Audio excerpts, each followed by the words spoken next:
right, so welcome to the first show of Asim Dhawan Cricket Talkies. We will start with the current games that have been that are being played right now, and the games that have just got finished.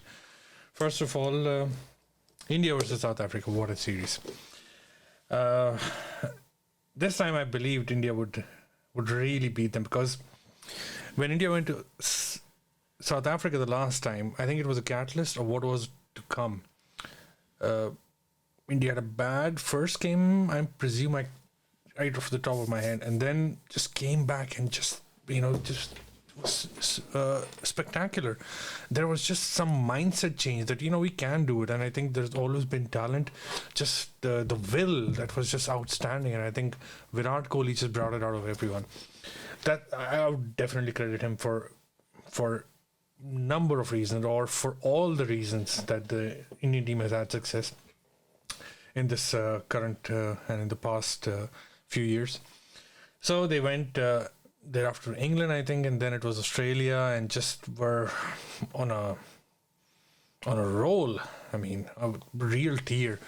Everybody was scared. You want to tell yourself as a home team that India's coming. They've always boasted of amazing talent. You've got Sunny Gavaskar, from the past. You've got Kapil Dev. You've got good players. You've got Gandappa Vishwanath. I'm probably saying names that a lot of people cannot really identify with.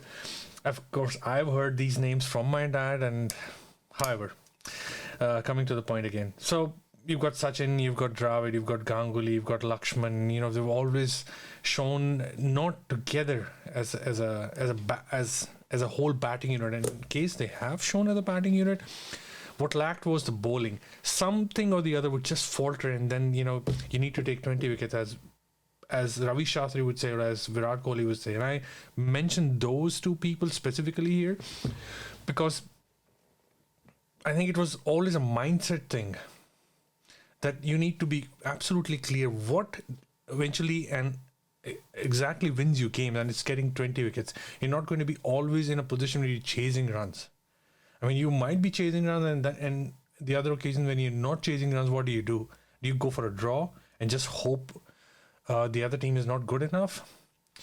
Not that India didn't have bowlers, but I think it was just something was missing, and I think you cannot really always pinpoint it, because it's not quantifiable. It's just some button just went off. In the last few years, that thing started to happen. However, anyway, coming back to reality again.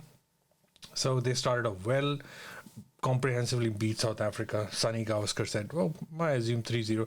And I thought, here's a stalwart who's making a big prediction there. And you would imagine teams from other countries coming to India and saying that, India would get smashed. And as a home team supporter, you would always assume, like, who's this guy? You cannot really say stuff like this. But I think even though Sunny Bhai is an absolute gem and a completely impartial person as a commentator, you do still see the fact that there is that belief, because if somebody's steamrolling somebody, you can't really expect the other team to come back from that sort of a beating.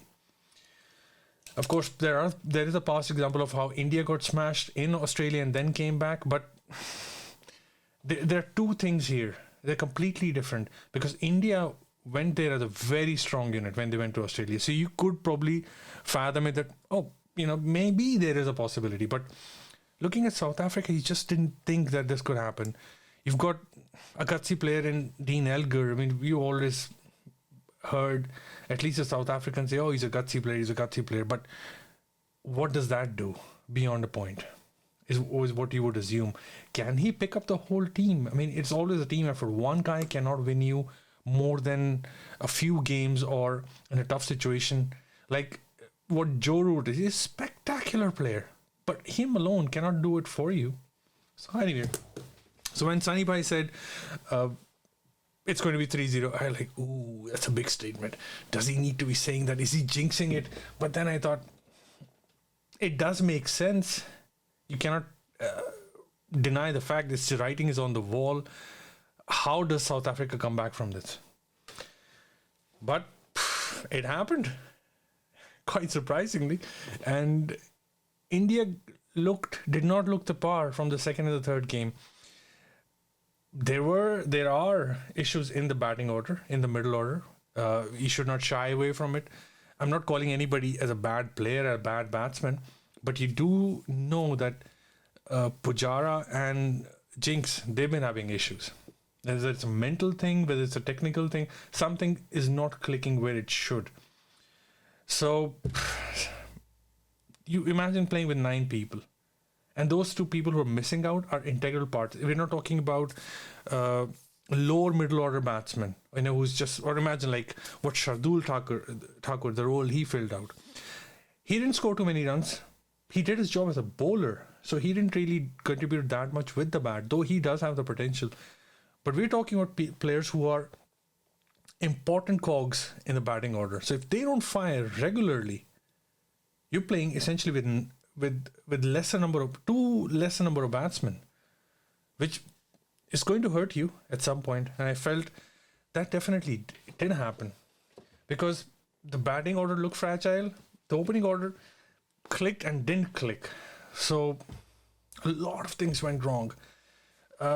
It has to be a confidence issue. It has to be a technical issue because the South African bowling is not that scary as an Australian bowling unit is, or an English bowling unit is in English conditions, or in Australian conditions. How the Australian bowling unit is, they're more aggressive. They're in your face, and they can back it up. What happened here in this current case is you've got a South African bowling unit which is missing Nokia, their premier tearaway fast bowler, who's extremely aggressive. You've got a bunch of guys who are relatively unknown. You've got KG Rabada, who's incredible. You've got Ngidi, who does really good stuff, picks up crucial wickets, and has a knack of picking up Virat Kohli. So does Rabada, but you still know there is something lacking there. Keshav Maharaj, their spinner, doesn't really get to bowl, and if he does, he's picked apart. So what are you really playing with? You're playing with one less bowler, on top of the fact that you've got a weaker bowling lineup. But they somehow made it work. And I would not say that India was overconfident. They were fighting their way through. They've always had this aggressive and a dominating and a belief in yourself energy. So, well,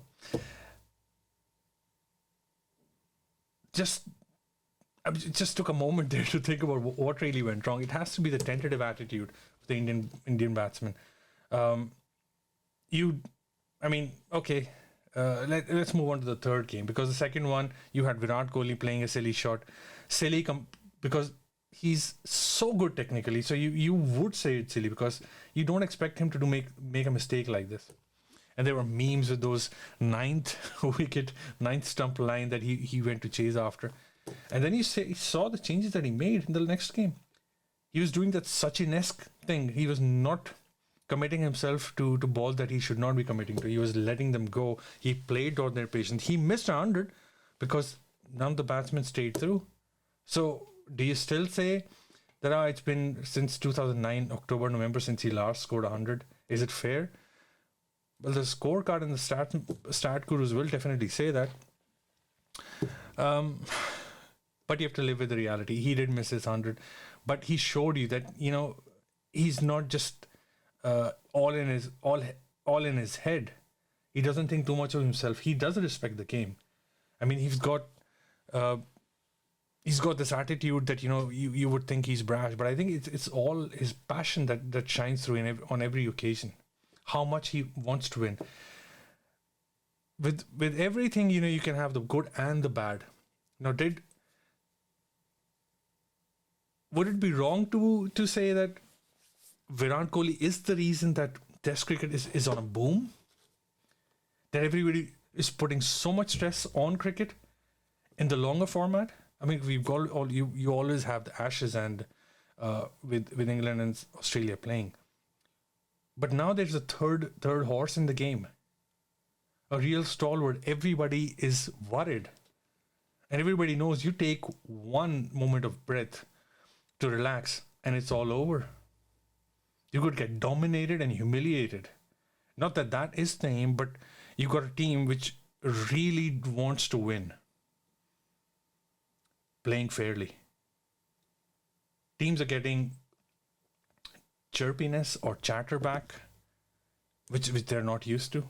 And the team, I'm talking about the team India, is backing it up with performances. You've got players from all ages, all sizes physically, all different kinds of techniques, whether it's bowling from Bumrah, who's got a unusual action. You've got an unusual wicket keeper who's just extremely aggressive, built in the mode of Adam Gilchrist, so to say, and can change the game in a moment. It's like he's Dhoni in a test game. If he's there, things are going to happen. So it is disappointing that it happened as an Indian, but then now coming to the South African perspective, that boy, that guy, I wouldn't say a boy. I would have called him a boy in his early times, or when he started the game, playing professionally as a South African cricketer. But that man, he shone through. He was with a weak team. He had an important player quit in the middle of the series after the team loses, which is not easy to handle. And I felt it was not fair on him as a captain. I don't think he had prior communication that he was going to do it. So that was a big ask. You've got a weaker team, comparatively, at least on paper, or at least going by the reputation. And then he just musters the courage. Chasing 200 runs, whatever. Chasing in the second inning is never fun. You see teams faltering like crazy. How many times do you have teams chasing? It never really happens. Because the team that has set you a target has set you the target for a reason. They normally try to put themselves in a position of where they're not going to lose unless it's an extraordinary situation. So this is what perhaps India tried to do. I mean, I think they got bowled out in the second innings, so they were not absolutely in control, but I think they were quite sure that this should be enough. But man, chasing down 200 odd on two occasions back to back against a bowling unit of India's quality, something has to be said. I think it has to, the captain has to be credited, because he is going to get the blame when a team does lose, right? So I think he must have spoken some words of encouragement, and it's not just those words of encouragement like in those American movies of any given Sunday, and you've got an amazing speech, and everybody's pumped up, and it's going to happen. No, it doesn't happen. Not that easily, and not that often. So yeah, the captain, who's got a dodgy technique at best, he does not look spectacular. He's got a very minimal range of shots, but I think he knows what he has, so he makes the best out of it. He's not trying to get in to be I don't know, A.B. de Villiers or a Faf. He knows he does not have those skills, but he does know what he can do. You've got an example of Gary Kirsten, not the best looking player in terms of his technique, but he scored runs. He knew what his capabilities were, how far he could push himself as a player, or technique wise, where his areas were. Like when you've got a skier, a high speed skier, they're not really looking at trees and at the targets. They're looking at the path from which they have to cross those barriers. I think that's what Dean Elgar did in this case. Just spectacular. You've got to applaud the guy. It really made the Indian team's bowling unit look ordinary, which is not an easy thing to do. Kudos to them. I hope they can build on it. I hope they don't have more players quitting in their team, because you need a team which can stand up. You don't want teams faltering. You don't want another West Indies. You don't want a team just who has players who are just leaving. I hope they can take care of their infrastructure and the setup, and there is more money in the sport in South Africa that the players do play and don't want to look at other opportunities and quit the national team. That's what you want, because you want cricket to stay. You want to have competitive cricket. So all the best to South Africa. India will have their hands full. India will have to reflect. I don't know when the next tour is, but they'll want to make amends here, and can wish them the best. And I wish South Africa the best, that they put up a good fight like this one, and even better. You want to have competitive Test games.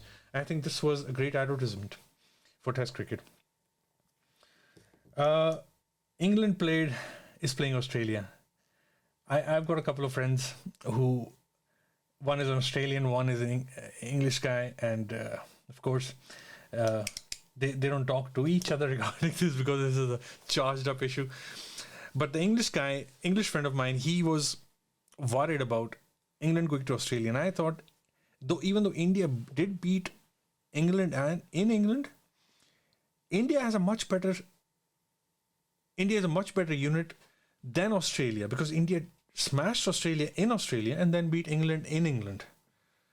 And India had bigger issues with the English attack than they did with the Australian attack. It was at least my understanding. So I was assuming, how would that be? Because Root was in an incredible form. You've got Ben Stokes, who's coming back. You've got Johnny Bairstow, who's playing well. Or he can always bounce back. He's got that quality. And you've got Anderson, you've got Broad, you've got Mark Wood, who's an incredibly fast bowler. You've got Vokes, who does a great job with the bat. And you've got Hasib Hamid, and Rory Byrne did struggle, but he's another Dean Elgar kind of a character, but I think he needs to be a little bit more choosy about what he does and what he does not do, and already imagine what kind of deliveries will be bowled to him, which lead to his downfall. So I think a lot of analysis needs to go there on his part, and perhaps whoever his trainer is, personal trainer, personal coach. So I did not rate England going into Australia that poorly. I thought it'd be competitive, but I did not think it'll be such a mind blower of a thing, that you're looking at a whitewash. Of course, that didn't happen, but if England do lose 4-0 in a 5-0 in a 5 test match series, does it look good? I don't think so. You've got good team. Australia was struggling. Warner has had a torrid time against India, and also before in the IPL. He looked out of sorts. That does not mean he's not a good player, but you want to capitalize. You want to keep a good player down, because you give them a chance. They're going to bounce back, and they'll make an example out of you, and that's what he did. Steve Smith was not doing well. So who do you have? You've got Marcus Labuschagne, who is, he's an incredible talent, but you have to find ways to make yourself look good. Now, you don't expect James Anderson and Stuart Broad to only succeed in England, because that's always the thing, right? Because they're such exceptional bowlers. I would have assumed that they would make greater inroads in Australia, make it easier on Joe Root to be able to lead his unit. Some of that didn't seem to work. Australia is on an upswing. They are doing really well. So I wonder when the next turnaround would be of the teams that have beaten them or have given them competitive series. I do mean India in this case, and I do mean South Africa and England in the next tour, whichever way it'll be. What happens then? Because now you've got an Australian team which is on an upswing. You've got an Indian team which is on a high. Of course, they've had a loss against England. So what happens there? Now you've got a team which is on an up, really coming up, and a team which just had a bump. Who comes out stronger? Because Australia were a little depleted. They were scared, but India almost lost their whole crew. So who's to say which one was weaker and which one was strong? I would say India was stronger, even though they played a second and a third string team towards the end of the series. I do feel bad for England. You don't want a 4-0 drubbing in a test game. having a draw and just saving it by the skin of your teeth. Uh, yeah, it's a moral victory, but you do know you would have lost it. You didn't really put up that much of a fight, which you should have. And now in the last test, don't think it's looking too good.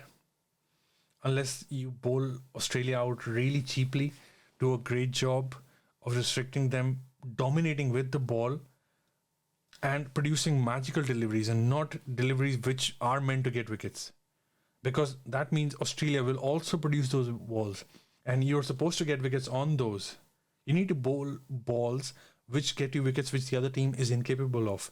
Like what South Africa did for that matter against India. India bowled incredible deliveries. So did South Africa. But somehow South Africa bowled more of certain deliveries which did get them wickets, and India somehow didn't. So that is the kind of bowling England will need to do, so that they put themselves in a position where they restrict Australia to such a lower number that England has a lesser target to achieve, because it's pretty clear Australia is going to want to smash England in the last game, really beat them up. So the bowling will be charged. There'll be a lot of talking. They'll be extremely aggressive.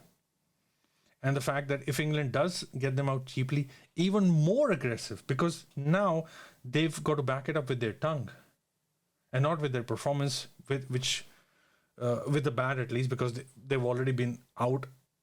And of course, this is presumptuous that Australia is out cheaply in the second innings. So it all hangs at the balance. I'm extremely excited what will happen. Because I've got no horse in the game. Neither, not that I did. I just am a lover of the game. Of course, I've got a soft corner towards India, but still, it was amazing. It lasts for a while. It gives you something to talk about. Makes you reflect.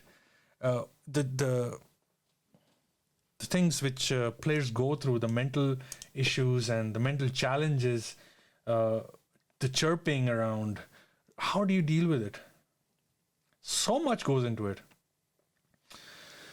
And I guess we'll talk about it either tomorrow or in a couple of days based on how England and Australia fare in their last test game.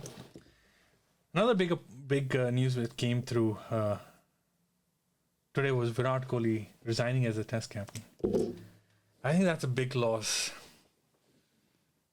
You've got to appreciate for what he has done. It's very easy to pick him apart, say, oh, he's aggressive, he's not reverent to the sport or to the opposition. But why would he be? Why should he be? You've got to see what he did bring was perhaps multiple times, or an exponential increase to what Sourav Ganguly did. He brought character into the team, and then Virat Kohli took it 10 steps further. And he didn't just do it for himself. He brought it through the whole team. Everybody believed in the team, that the members that were part of it, or even the ones that were outside, that you could win. This is not just some guy who's just barking. He was backing it up. And he's been backing it up regularly, completely through his performance and the team's performance. The team has been back to the kilt. You, as an outsider, would look, and I mean, we're all outsiders, think, oh, you're not backing this guy or backing that guy, or even how Ashwin criticized it. You've got to understand from his perspective as a player, oh, you don't feel backed. But this is a very high-paying job. You're probably considered the best in the country when you're playing for the country. Is there emotion involved? There is emotion involved, but there is emotion involved from you. Every time a player suits up, there's one guy who does not get the chance. This is not a relationship. This is a high-stakes game where you're representing the country, and based on your current performance or very recent performance, you're judged because you want to produce results. The team is not meant to be supporting a player for an extended amount of time so that you do well, because actually you're supposed to do well that the team does well. It's not supposed to be that the team supports you longer and longer till you actually start picking up your pace and get there. Of course, you're going to get some leeway, but I think Ashwin needs to take that into account. I'm a big fan. I'm not saying anything against him, but I think that did not come across too good, because if that was the case, would not every player say that I could have been backed? There's so many players who've thought they were good, who were considered good, but never got a chance. What happens there? They never got picked. Is it fair to say that, oh, the team should have backed? No. On that given occasion, you needed to perform well. Of course, I'm not privy to all the facts, and neither did Ashwin reveal everything that went on. But is it not sweeter that you made it through? And you should be grateful for all that you've achieved. I'm sure he has got tons of money. He's got tremendous amount of adulation for what all he has achieved. Of course, there is desire to never hang up your boots, whether it's cricket or whether it's any kind of sport or any kind of activity that you're incredibly involved in.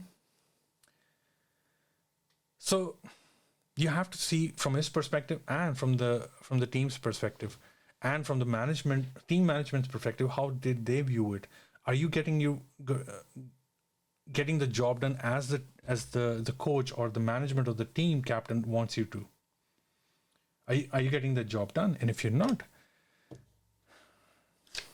it just sucks. But this is reality. I mean, life was not supposed to be fair. Is it fair? When is life fair? Let's leave on a philosophical note. It's us who has to make adjustments to get where we want to be. And sometimes it does work out, and most of the time it does not. I have this thing which I keep telling myself, I don't need to be right every time. I just need to be right a few times to get to be where I need to be. Otherwise, a match will be finished in 10 balls. It's a struggle. Life is a struggle. Getting to the Indian team is a struggle. Staying in the team is a struggle. This is not my best friend's team. It's also about building relationships, which is a difficult thing to do. Being in everyone's good books, and despite that, producing incredible performances. So it's a tough gig. I won't hold it against what Ashwin went through. Perhaps I feel he shouldn't have said what all he said, because something need to be kept to yourself. It's more gracious if you just show results, and then if it doesn't happen, it doesn't happen. You're not going to be backed as much as an MS Dhoni was, or a Sachin Tendulkar was, because they are once in a lifetime. I mean, you're also close to once in a lifetime, but everybody did quit eventually. Sometimes things don't exactly work out how they're supposed to work out. So it's just a tough gig. Give me an example of Kobe Bryant. He was drafted or picked for the first franchise that he was for, Orlando Magic. I may be wrong, but he was immediately moved to the Los Angeles Lakers. Now, could you have predicted that? Otherwise, you could say, I want him back. No, you're not going to get it. So it's based on decisions that you make, which are supposed to be in your best interest. The team did think, well, probably this guy's not that great. So there's always a maybe with everything that you do. I think I really hope this makes Ashwin an even better bowler than he was. He realizes that he does not need to bend with the wind. Always that he needs to back himself, not just try to be a variation bowler, because he's got so much skill. But I think you cannot be throwing 6 kicks in the same instant because you've only got 2 legs. So you need one leg to balance yourself and one leg to throw the kick. So you need to choose which kick. If the same kick keeps working, why do you need to use your left leg when the right kick is working? You might just confuse yourself, or a change in strategy may not be necessary. I just hope for the best for Ashwin. And I hope for the best for Virat, even though it's sad that he's quitting. Perhaps he's feeling the pressure because there's so much criticism that he's facing, despite the fact for what all he has achieved. And I do not think these are the same things as what Ashwin went through. This guy brought about a mindset which no one else did. He made India into a team which wins. You don't just compete, you win. And you dominate beyond beyond the point, to the point that there is no doubt left that the other teams submit to your will. That has never happened, at least to my knowledge. You've had individual performances from players where they've shown, but you've never had a team that is India, which has dominated over a prolonged period, that you say, oh, this reminds you of a team from the era of West Indies when they were just fire. And Australia was for decades. I mean, they didn't have years, they had decades. So we need to appreciate for what all Kohli did and not criticize for his antics, because he's so passionate. He puts so much energy into the game. He gives it everything. It may not look pretty always, but I think that all contributes to the winning. You could be extremely docile and never win, or you'd maybe take brashness that may hurt a few people's sentiments from the opposing teams, and you win. So you need to choose. What do you want? You want uh, a person who's considered a hero but is unlikely to win, or do you want a Batman who's an anti-hero? He has some bad qualities, but he'll come through and he'll make you win. So I think we got a Batman in Virat Kohli, and we should appreciate it, because there's always time to criticize, but some people need to be appreciated. This guy needs to be appreciated for Team India and for world cricket. I hope this was fun for you. It was extremely fun for me. And see you next time.